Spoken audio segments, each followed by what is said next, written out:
내 구주 예수를 더욱 사랑, 이 찬양을 들으면서 목이 콱 메는데요. 사실 이 곡은 우리 믿음의 선배들이 하나님 앞에 영광을 돌리는 곡이기도 하지만 제 기억에는 북한에서 그런 일이 있었습니다. 김일성이 살아있을 때는 그가 이 고공공포증 때문에 비행기를 잘 못 탔어요. 김정일도 그랬죠. 그가 한 번은 긴 여행을 하게 됐는데 급히 도로를 닦았습니다. 산모퉁이 돌아가는 도로를 확장하는데 갑자기 산 기슭이 무너지면서 동굴이 나타난 거예요. 동굴 안에, 너무 큰 동굴이라 동굴 안을 조사했는데 동굴 안에 남자들이 여러 명이 나타났는데 얼굴은 창백하고 머리카락의 길이는 허리만큼 내려오는 그런 장발들의 남자들이 나타난 거죠. 조사를 했더니 6.25 동란 때 신앙을 지키다가 그 산골에 숨어서 들어간 신앙인들이었습니다. 어떻게 살았는가 살폈더니 그 산골짜기에 화전을 일구어서 밤에만 나와서 농사를 짓고 낮에는 굴 속에 살았어요. 공사를 지휘하고 있던 당 간부들이 그들에게 협상을 했습니다. 어찌하겠는가? 너희들이 지금이라도 늦지 않았으니 조국에 충성하고 김일성 수령을 어버이로 모신다고 해라. 신앙을 포기하면 살려주겠다. 그랬는데 그들이 끝까지 포기하지 않았습니다. 그리고 한 사람 한 사람 순교를 당했는데 그 순교를 당하는 방법이 기가 막혀요. 도로를 다지려고 큰 로라차가 있지 않습니까? 어마어마하게 큰 밖에 로라차, 이걸로 한 사람 한 사람 으깨서 죽이는 거예요. 머리부터, 몸통부터 밟으면 미리 죽는다고 다리부터 그렇게 으깨서 한 사람 한 사람 피를 튀기면서 죽어서 순교를 하는데 그때 불렀던 찬양이 바로 그 찬양이에요. 내 구주 예수를 더욱 사랑, 내 구주 예수를 더욱 사랑. 그 찬양을 들으면서 가끔 막 그 모습이 떠오르는 거예요. 제가 오늘 아침에 시를 한 편 읽어드리고 시작하려고 했거든요. 어차피 읽겠습니다. 아버지의 팔소매에 살며시 얼굴을 대보는 선인은 백날이고 천날이고 이렇게 서 있고만 싶었습니다. 길가에 핀 아름다운 꽃들도 아버지 대원수님을 모시고 사진 찍는 선아내가 부러운 듯 끝없이 달려갔습니다. 여러분 짐작하셔요 지금? 북한의 초등학교 교과서 제가 읽고 있어요. 지금 3학년짜리 4학년짜리 한 번 더 읽어볼까요? 장군님이 그리울 때면 하루에도 몇 번씩 바라보는 초상화, 오늘은 처음 보는 원수복 입으신 새 초상화, 너무 기뻐 인사했더니 원수님은 환히 웃고 계셔요. 이 세상 가장 행복한 자리, 경애하는 장군님의 초상화 앞에 서면 우리 기쁨, 우리 희망 끝없이 나래치고 주체의 우리 조선 길이길이 빛낼 크나큰 새 힘이 솟아올라요. 어이가 없죠. 이것이 북한의 초등학교 수학교 3학년 4학년 국어 교과서에 실린 내용입니다. 제가 지난 화요일 날 북한 포럼에 가서 거기서 그 교과서의 내용들을 다 이렇게 발췌한 것을 자료를 받았습니다. 김일성과 사진 한번 찍는 그 영광을 안았다고 김일성을 거기서는요 어버이라고 그럽니다. 어버이, 아버지라고 그래요. 예. 그 밑에 이제 대원수라고 붙기도 하는데 그 어린 아이가 너무 기뻐서 특별히 그 초상화를 의인화시켜 가지고 그렇게 노래를 하고 있습니다. 그뿐만이 아니죠. 3학년 교과서에 기가 막힌 내용이 나오던데요. 그걸 한번 읽어드릴게요. 남녘당, 그러니까 한국 전설에 뭐라고 기록이 되어 있냐면 그 남녘의 전설이라는 시예요. 시. 그 시에 뭐라고 되어 있냐면 김일성은 축지법을 사용하고, 축지법 아시죠? 우리 청년들이 모를까봐 땅을 막 접어가지고 막 걸어가는 거예요. 얼마나 빨리 걸어가요. 김정일은 축지법을 쓰고, 축지법은 뭔지 알겠죠? 그냥 산이 막혀도 빌딩이 막혀도 다 넘어다 보는 거예요. 자, 그렇게 노래하는 남한에서 김일성, 김정일을 존경하는데 신비로운 지도자로 알려있다. 아주 황당한 선전을 합니다. 여러분, 이 선전을 몇 년 동안 했겠어요? 이 교육을 60년 동안 했습니다. 60년 동안. 그러니 여러분, 여기서 60세 되신 분이 몇 분 계시죠? 그러니까 태어날 때부터 그 맑고 아주 순수한 영혼에다가 말 그대로 백지에다가 이런 그 김부자 우상화를 심는 거예요. 그러니 김부자 사진이 땅바닥에 흘려만 있어도 눈물이 줄줄 나는 거예요. 비만 맞아도 엉엉 우는 거예요. 집에 불이 나도 아버지가 아이는 안 데리고 나와도 김일성 초상화는 끌고 나오는 거예요. 끌어안고. 예를 들어서 아이를 안고 나왔다, 대역 죄인이 되는 거죠. 감히 자기들의 신을 모시지 않는다는 거예요. 여러분, 이것이 북한의 현실입니다. 어떤 마음이 드세요? 어떤 느낌이 드세요? 한 부자의 우상화 노름 때문에 온 나라가 흑암이 가득합니다. 이 흑암이라는 것은 빛은 있지만 보지 못하는 거 아닙니까? 정신적인 흑암, 영적인 흑암, 이런 세월을 북한 사람들이 지금 살고 있어요. 그런데 어디 북한뿐이겠습니까? 사실은 우리가 이 광명천지, 아니 하나님을 마음껏 믿을 수 있는 미국에 살면서도 영적인 하나님을 깨달아 알지 못하고 보지 못하면 그것은 마찬가지죠. 흑암이죠. 오늘 우리가 본문을 쭉 읽었는데요, 이 본문의 배경이 그런 겁니다. 이스라엘과 유다 백성이 범죄를 했어요. 그래서 아수르의 침략을 당하고 마침내 바벨론의 포로가 되어가지고 오랜 세월 동안 고난을 당합니다. 그렇지만 하나님은 다시 회복할 것이다. 이제 하나님의 방법으로 이 땅과 이 민족을 내가 살릴 것이다. 이것이 오늘 본문 전체 흐름인데요. 자, 한번 여러분에게 질문하겠습니다.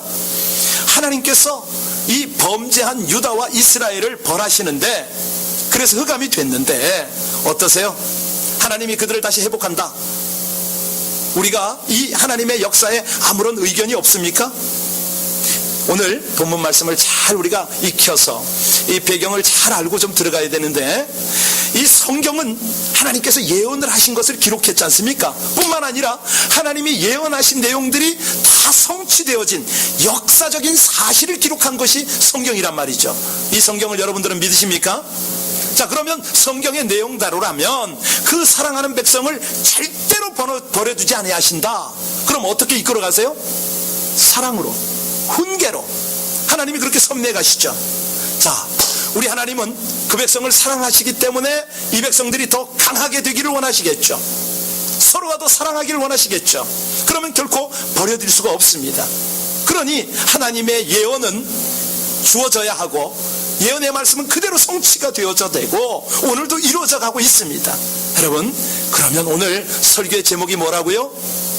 자, 이 포로된 백성, 저 북한에 저렇게 갇혀있는 백성, 아니 미국 땅에 살고 있지만 하나님을 알지 못하는 백성을 하나님은 알아도 정신적으로 흑암 위에 갇혀있고 영적으로 흑암 속에 살아가는 이런 백성들을 어떻게 구원하시고 어떻게 회복하시는가? 오늘 1절을 잘 보시기 바랍니다. 하나님의 방법이 나옵니다. 우리 1절, 하나님의 구원과 회복의 역사를 어떻게 이루시는가? 다 같이 읽습니다. 시작. 전에 고통받던 자들에게는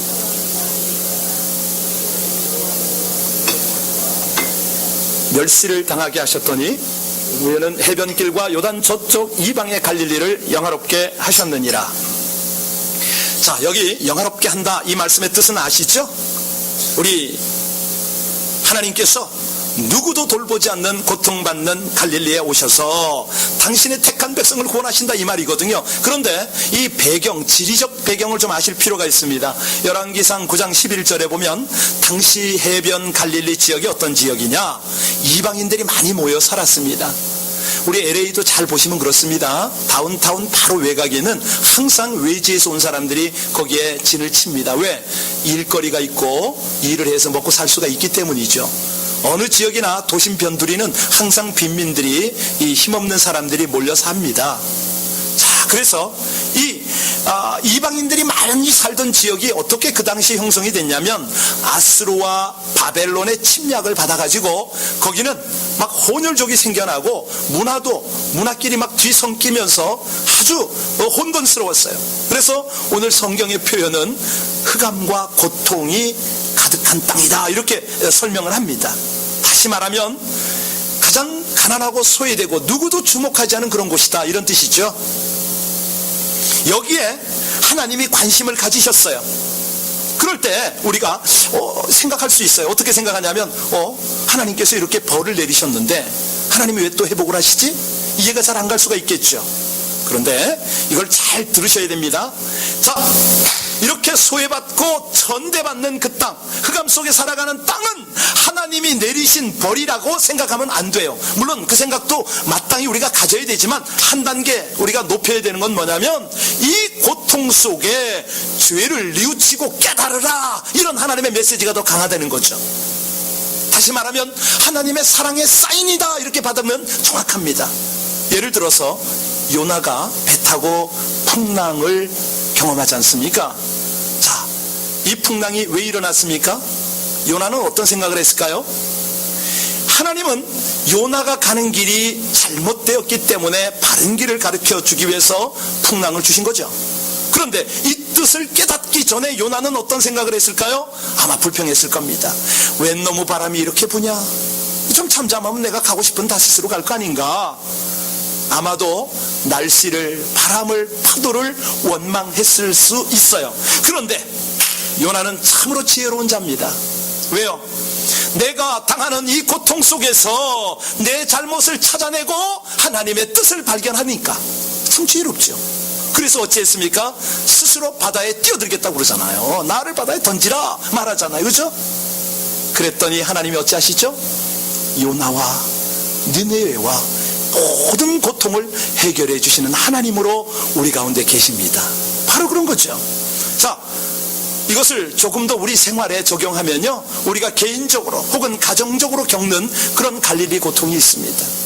내가 열심히 문헌도 찾고 나름대로 자료와 상황을 분석했는데 이 상황 이렇게 되면 안 되는데 도저히 이해가 가지 않는, 너무 답답한 그런 흑암, 고통이 수반되는 삶이 사라질 수가 있어요. 아마 지금 이 자리에 계신 분 중에서도 내가 알지 못하는, 도대체 납득이 되지 않는 갈릴리 고통을 지금 받고 계신 분이 있을 수도 있어요. 그것 때문에 사람을 생각하고 이 사람이 원망스럽고 이런 환경을 내가 잘못 분석했는가? 스스로도 낙담이 될 수가 있어요. 여러분, 하나님께서 이런 고통, 이런 환경을 주신 이유가 뭐라고 그랬습니까? 남을 원망하라고 한 것 아닙니다. 자신이 지은 죄를 다시 한번 점검하고, 또 특별히 그런 아픔 가운데 있는 자신뿐만 아니라 그 환경 속에 하나님을 초청해서 이 모든 것들을 영화롭게 하도록 하나님께서 이 기회를 주셨음을 믿으시기 바랍니다. 두 번째입니다. 이 갈릴리를 영화롭게 하는 구원과 회복의 빛이 오셨다고 그랬는데, 두 번째는요, 자, 한 걸음 더 나갑니다. 이제는 미워하던 자까지 사랑하게 하세요. 2절에 나오죠.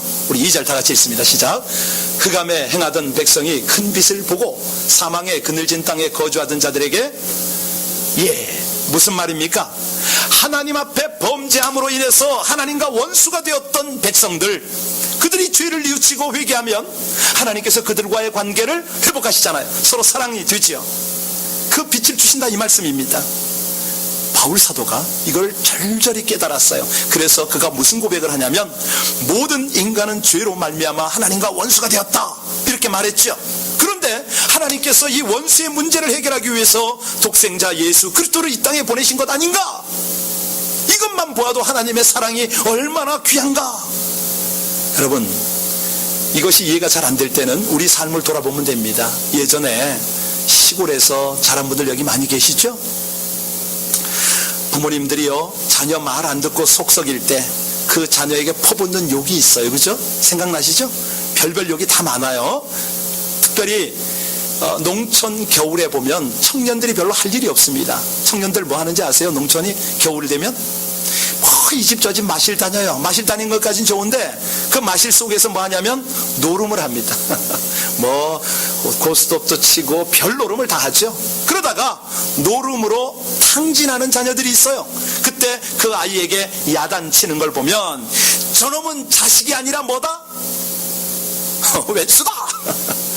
우리가 그렇습니다. 남 얘기가 아니고요, 우리가 죄로 말미암아 하나님과 원수가 된 거죠. 그죠? 하나님이 이 원수의 문제를 해결하기 위해서 지금 특단의 조치를 내리셨는데, 그것이 뭐다? 오늘 예언의 말씀이다. 다시 말하면 구원과 회복의 빛을 보내신다. 그분이 누구라? 여러분들 훌륭하세요.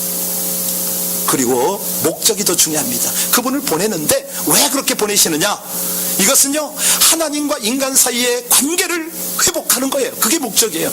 다시 말하면 인간과 인간 사이의 관계에 막힌 담을 헐어버리고 이걸 회복하는 하나님의 사랑, 그 열심이 그 속에 있는 거죠. 그래서 예수님이 오셔서 이거를 알아듣도록 우리에게 말씀하셨어요. 요한복음 13장 34절에 말씀하십니다. 내가 너희를 사랑한 것 같이 너희도 서로 그렇습니다. 하나님은 미워하던 우리, 원수로 여기던 우리를 다시 사랑하기로 하신 거예요. 왜 사랑하셨다고 하셨습니까? 너희가 서로 사랑하기 위해서, 사랑하도록 하기 위해서. 이 말씀을 우리에게 적용하면 그런 겁니다. 멸시받는 어둠으로 가득하고 미움으로 가득하고 원수 삼는 마음으로 가득한 우리 마음에 그분이 찾아오신 거죠. 제가 질문합니다. 주님께서, 우리 하나님께서 이 세상에서 가장 싫어하는 사람이 어떤 사람일까요? 물질, 건강, 학력, 인종, 지역, 외모, 이런 걸 가지고 차별하고 무시하는 사람, 이런 사람을 하나님이 가장 싫어하십니다. 미워하십니다. 아셔요? 반대로 하나님이 가장 기뻐하는 사람은 어떤 사람입니까? 그런 사람은요, 상대가 좀 가난할지라도, 상대가 좀 장애가 있을지라도, 상대가 좀 무지할지라도, 초등학교도 못 나왔을지라도, 아니 저가 정말 가진 것 아무것도 없었고 아무 백그라운드 없을지라도, 그런 나라에서 왔을지라도, 정말 외모가 아무 볼품이 없을지라도, 그럼에도 불구하고 그를 귀히 여겨주고 아껴주고 섬기는 그 사람, 하나님이 가장 기뻐하죠. 소자 하나에게 한 것이 나에게 한 것이라고 그러셨잖아요. 그런 겁니다. 여러분, 그렇죠? 사람을 차별하게 되면 그 사람 앞에는 반드시 불행의 그림자가 드리워집니다. 왜? 심지어는 자기 자식에게도 차별을 받게 돼 있지요. 반대로 사람을 아끼면요, 그 사람 앞에는 하나님이 여시는 행복과 형통의 주단이 깔리게 될 줄로 믿습니다. 예, 가만히 생각해 보세요. 하나님께서 이 땅에 오셨다. 이건요, 관점을 조금만 바꾸면 하나님 차원에서는 구제잖아요. 그죠? 우리의 아주 그냥 영적인 통찰력, 분별력, 유식함을 동원하면 이거는 하나님의 선교다, 이렇게 볼 수가 있죠. 그죠? 하나님의 선교와 구제, 결국 이거는 사랑하는 마음이에요. 우리가 주님의 마음, 주님의 축복, 주님의 빛, 이거를 받는 최상의 길이 뭐다? 선교의 마음, 구제의 마음이죠. 여러분, 그 MRI 사진을 찍을 때를 우리 많은 의사들이 그 관찰을 하면 독특한 현상이 나타나는 거 아세요? MRI를 찍는데요, 사람들마다 다르답니다. 그런데 특별히 특이한 현상이 뭐냐면, 사랑이 풍성한 사람일수록 뇌에서 빛이 발하는 걸 아세요? 그런 실험 결과가 참 많아요. 그러니까 속에 미움이나 저주나 원망이 가득한 사람, 불평, 불만이 가득한 사람에게는 전혀 그런 빛을 찾아볼 수가 없고요, 사랑이 뇌 속에 있는 사람, 마음속에 있는 사람은 뇌에서 빛이 난답니다.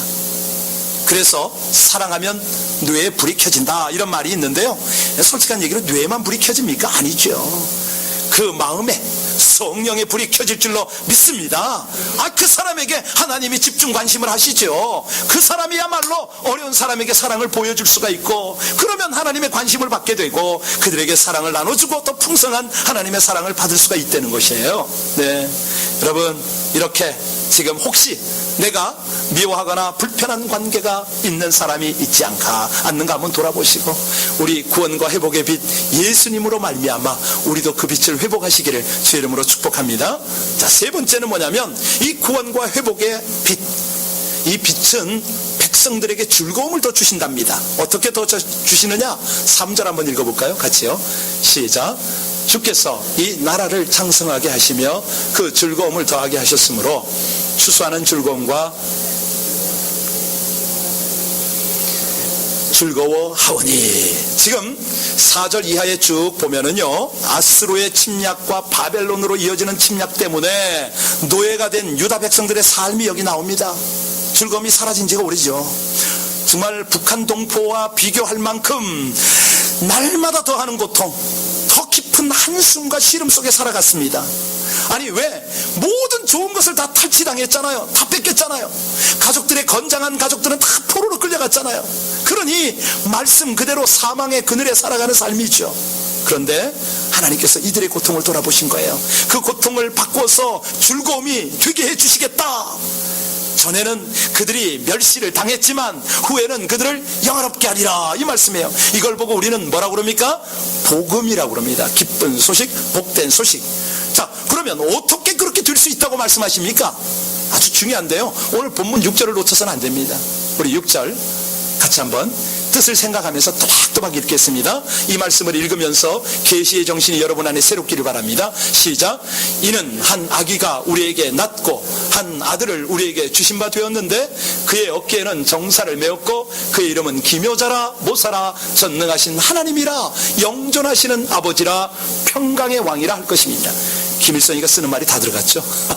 영원한 민족의 태양, 영존하시는 아버지, 다 써요. 여기서 다 끌어간 것 같아요. 하여튼 기가 막힌 인물이에요. 자, 여기 질문합니다. 여기 한 아기 누구를 가리킵니까? 메시아, 그렇죠? 메시아가 예수 그리스도께서 갈릴리 지역에 오셔서 이곳을 영화롭게 한다. 다시 말하면 하늘로부터 임한 하나님의 선교를 지금 말씀하시는 거죠. 그런데 선교의 방법이 너무 기가 막혀요. 유능하고 재물 있고 어떤 권력 가진 그런 사람의 모습으로 오지 않았어요. 가장 연약한 인간의 모습, 그것도 아기의 몸을 입고 이 고통받는 지역에 임하셨으니 이것이 하나님의 비밀이라. 여러분, 여기 이 아기가 어떤 아기라고 그럽니까? 첫 번째는요, 한 아기가 우리에게 주어졌는데 그 어깨에는 뭘 메었다? 어깨는 뭘 상징합니까? 힘을 상징하는 거 아니에요? 어깨 그러면 건달이잖아요, 갱이잖아요. 어깨를 건들건들한다, 나 힘이 있다 이거죠. 그 어깨에 세상을 통치하는 권세를 갖고 계시다, 이 말씀입니다. 유다 백성들은요 하나님의 백성이에요. 하나님의 백성들은 당연히 하나님을 의지해야 되죠. 그런데 문제가 뭐냐면 나는 하나님의 백성이다, 프라이드와 자존심과 신앙 고백을 합니다. 그런데 막상 삶의 결정적인 위기와 어려움 앞에서는 어떻게 하느냐? 하나님 의지하지 않아요. 어떻게 한다고요? 이 사람 저 사람 찾습니다. 여기저기 전화합니다. 이 사람 저 사람에게 도움을 구합니다. 이 방법 저 방법 다 생각해내고 그걸로 막 그냥 들이밀어 봅니다. 그러다가 어찌 됩니까? 결국은 두려움 속에 근심 가운데 빠집니다. 이것이 당시나 지금이나 백성들이 살아가는 모습이라는 거죠. 여러분들, 우리 주님을 나의 주님이라고 고백하십니까? 여러분은 구원 받으셨습니까? 하나님의 자녀가 되셨습니까? 자, 그러면 고통스러운 현실 속에서 어떻게 하라고요? 오직 누구를 의지하라? 이사야가 그 백성들을 향해서 이걸 외친 거예요. 여러분, 하나님만을 신뢰하십시오. 우리의 소망은 하나님입니다. 그 하나님이 어느 날 역사의 때가 찬 시각에 오셔서 여러분을 다스릴 것이고 민족도 다스릴 것이고 통치자로 오실 것입니다. 그 통치자 예수 그리스도께서 오셔서 저와 여러분의 구원과 회복의 빛이 되실 것을 믿으십시오. 이사야가 이 말을 한 거예요. 아무도 안 믿어요. 두 번째는 뭐라고 말씀하냐면 6절에 다시 보세요. 기묘자다 말하죠. 기묘자. 이거는 His name wonderful, 이렇게 우리가 읽어야 되는데 영어 성경에 그렇게 되어 있어요. 기묘자, 놀라우신 분이다, 이 뜻 아닙니까? 그런데 왜 여기 기묘자라고 말했냐면 그 당시에는요 이걸 옮길 만한 어떤 이 번역 그게 수준이 그거밖에 안 됐어요. 근데 한번 생각해 보세요. 하나님이 이 땅에 어떤 모습으로 오셨다고요? 아기의 모습으로 오셨다고 그랬어요. 그런데 그 아기가 어떻게 잉태되었습니까? 기묘하게. 탄생이 어떻게 탄생되셨어요? 마구간에 기묘하게. 놀라울 뿐입니다. 경이로울 뿐입니다. 사람들은요 그분의 교훈, 그분의 말씀에 놀랄 수밖에 없었어요. 그렇죠? 너무 깊은 진리가 있으니까, 분명하니까 그분의 능력에 놀랄 수밖에 없었어요. 문둥병자, 혈루병자, 중풍병자, 안진뱅이, 죽은 자 다 고치고 살려내니까 여러분 그분의 사랑에 놀랄 수밖에 없었어요. 십자가로 완전하게 그냥 당신의 사랑을 다 쏟아버렸으니까 그분의 전 생애를 보면서 기묘하다, 기묘자라 놀랄 수밖에 없어요. 자, 그런데 문제는 우리입니다. 그 당시나 지금이나 삶이 무료하게 느껴질 때가 있어요. 권태롭게 느껴질 때가 있어요. 그죠? 생에 감격이 없어요. 그렇다면 어찌해야 됩니까? 여러분, 기묘자이신 예수님을 깊이 알아가시기를 주의 이름으로 축원합니다. 이 사람의 생애를 연구해야 돼요. 그 삶을 우리가 따라가야 돼요. 그러면 그때 우리 속에 생명의 리듬이 살아나는 거예요. 영적인 파워가 나타나는 거죠. 우리 삶의 권태, 무료감, 절망감, 무관심 왜 생긴다고요? 예수를 알지 못하니까, 하나님을 더 깊이 알아가지 못하니까, 알아가더라도 지식적으로 알려고 하니까, 체험적으로 알아가시면 이 기묘의 감격을 우리의 것으로 삼으실 줄로 믿으시기 바랍니다. 세 번째는 모사라고 그랬죠. 모사. 이것이 원어에는 뭐라고 되어 있냐면 히브리어로 요에츠, 영어 성경에는 상담자 이렇게 번역되어 있어요. 자, 우리말이 번역되던 당시에 상담 제도가 있었다 없었다? 없었어요. 그래서 모사다 이렇게 번역이 된 거예요. 요에츠, 이 말은 지혜로 꽉 차 있는 분, 지혜자, 그분 안에 하나님의 신성의 충만이 육체에 거하시는 분, 이렇게 이해하시면 돼요. 다시 말하면 우리 인생의 모든 문제의 대답을 갖고 계신 분, 이렇게 이해하셔야 된다는 거죠. 할렐루야. 이사야가 살았던 그 이스라엘, 그 유대 나라의 형편이 좀 비슷했어요. 그 시대 지도자들이 누구냐면 아하스를 비롯해서 여러 왕들이 있었지만 이들을 표현하는 두 단어가 있었으니 그 말이 뭐냐면 부패와 무능이었어요. 뭐 김정일, 김일성 똑같죠. 김정은이도. 그들은 부패하고 무능합니다. 왜?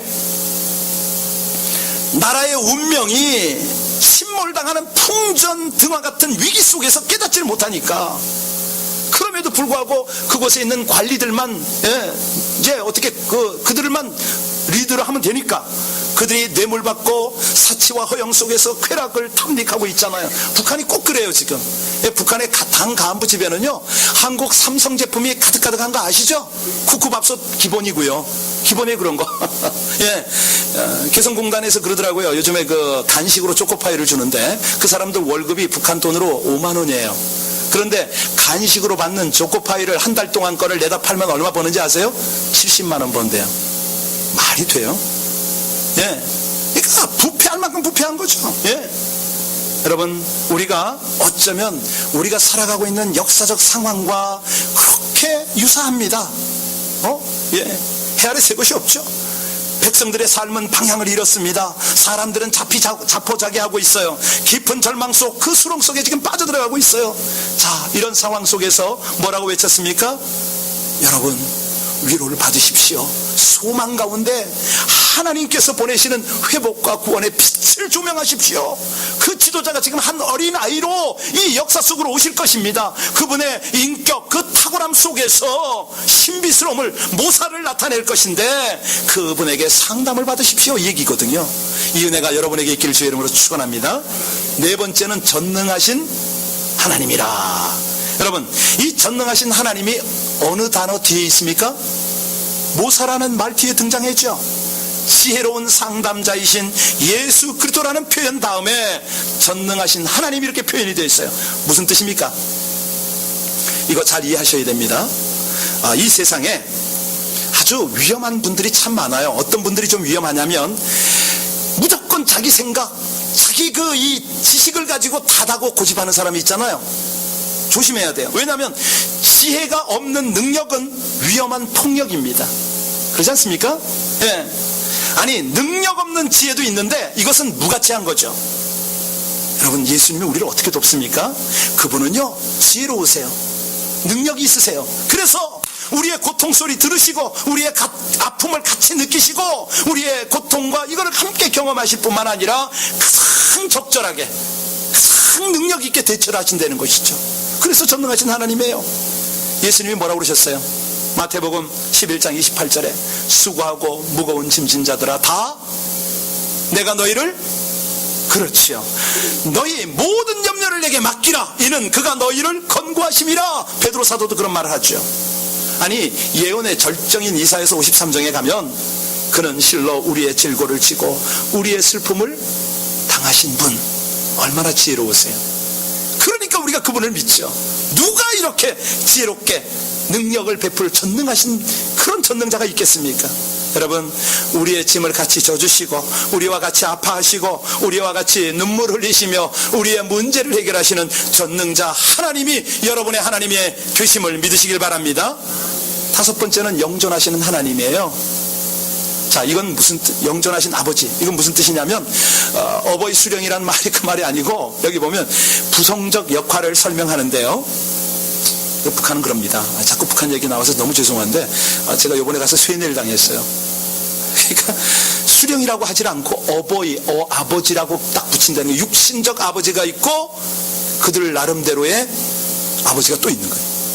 그러니까 육신적 아버지는 날 낳아줬지만 김일성 아버지는 날 키워주는 거예요. 계속 뭘 공급해줘요. 여기 예수 그리스도의 부성적 사랑을 뭐라고 표현했냐면 영존하는 아버지다.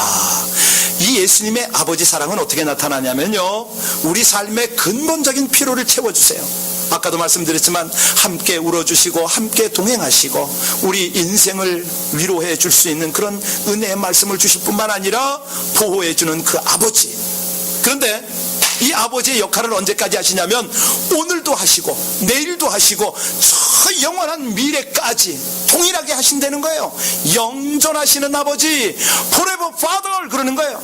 예, 이 신뢰할 수 있는 왕, 영존하시는 아버지 예수 그리스도, 이 영존하신 아버지가 여러분의 구원의 빛이 되심을 믿으십니까?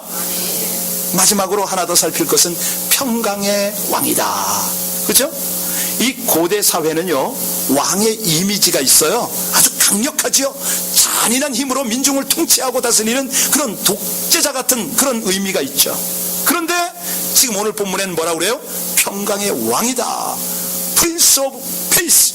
그러니까 이 평강의 왕이 구원과 회복의 빛으로 함께 한다는 거예요. 여러분, 얼마나 귀합니까?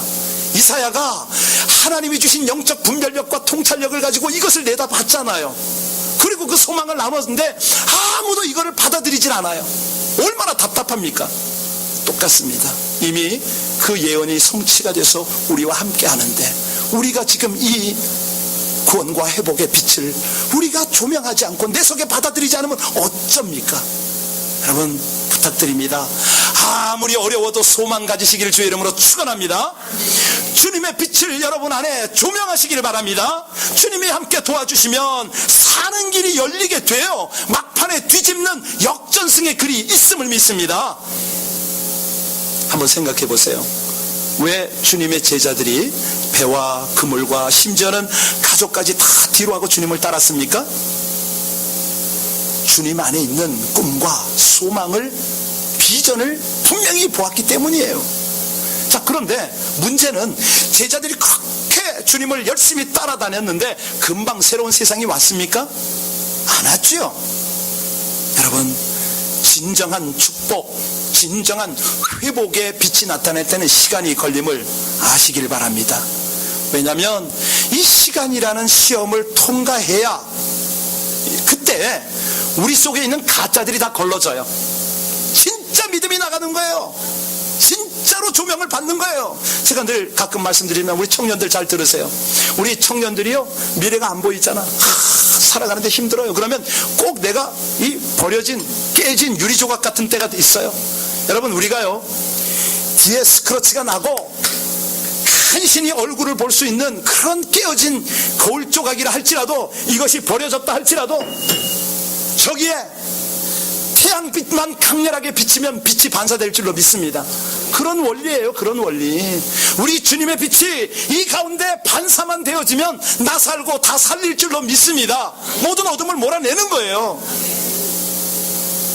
지금 당장 눈앞에 보상이 없어도 여러분들 헌신이 퇴색되면 안 됩니다. 사실 우리가 구원과 회복을 반사해서 하나님께 쓰임받는 것만으로도 너무너무 행복한 일 아닙니까? 자, 오늘 말씀을 맺겠습니다. 하나님의 구원과 회복이신 예수 그리스도는 이 고통받는 세상에, 저 북한뿐만 아니라 모든 세상의 흑암을 제거하십니다. 서로 미워하던 자들을 사랑하게 하십니다.